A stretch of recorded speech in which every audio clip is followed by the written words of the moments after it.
Toastmaster.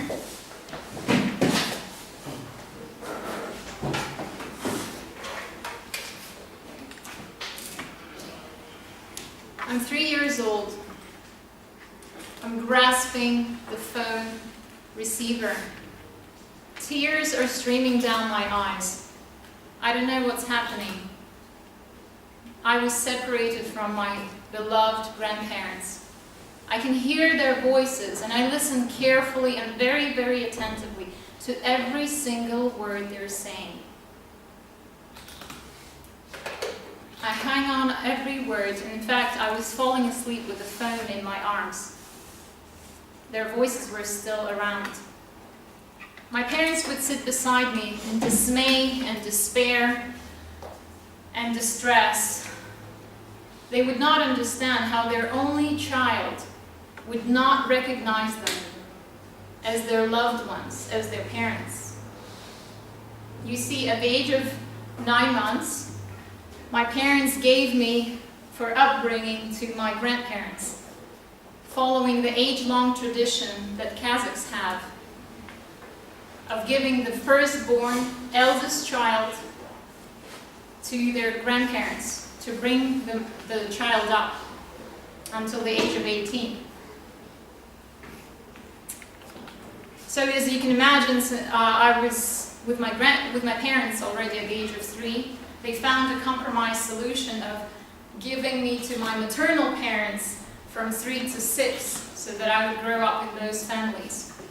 I was traumatized. I did not know what's happening around me, and it's very interesting to think and hear from me, the victim of traditions. Should we keep traditions or should we let them go? My answer to you would be the following. It worked out well in the end for me, because I actually don't remember this story with the phone. This is something that my parents told me. As Gabriel Marquez Garcia, my favorite writer, says, the heart's memory magnifies the good and eliminates the bad. So it worked well because I'm the only cousin in my family who had the upbringing of both of my great-grandmothers, both sets of my grandparents, and I was growing in the abundance of love from my parents and all my family across. So yes, I say keep the traditions, but on our own conditions. Tradition is the transmission of beliefs and customs from one generation to another, and it varies from culture to culture. In Kazakh culture, this particular tradition meant that the eldest grandchild would then, at the age of 18, help parents bring the other siblings up. Is it outdated? Probably. Is it impractical and undesirable? Probably, because the child is an orphan, essentially. And imagine the tragedy of realizing at the age of 18 that you are, your parents are actually not your brother and sister, they are your parents, and your grandparents are your grandparents. I did not live through that tragedy, but I believe we can adjust traditions and have a balance between both of them. What is a tradition-oriented society? It's a society that relies and focuses more on the interdependence of the community, on the harmony and the group welfare. Across from that is a modern society that is based on free will, free choice. It's based on progress and mobility and flexibility. Can't we see the way to combine both of them? I think we can. And the way to do it, in my case, is to adjust. The way my parents did, they just grabbed me back at the age of 3 and said, we cannot live without her until the age of 18. I encourage you today to think of your family traditions, because what happens is that societies and the ethnical and the religious backgrounds of your countries, of our countries, are weighing down on family traditions.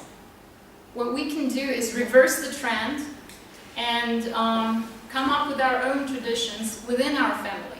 It doesn't have to be our cultural and ethnical background. It could be something from a French culture or an American culture that you're going to introduce into your family. Can you imagine having a tradition in your family that will have your signature on it? Come on, come up with something very unique today and think about a tradition that you start in your family that will not be as archaic as the one I had, but it could be a joint vacation. Okay, you're probably doing it anyway. It could be a regular Özmez the Kazakh tradition of drinking after the guests are gone. We're doing it anyway, fine. It could be something unique, something that you're going to research and introduce into your family. I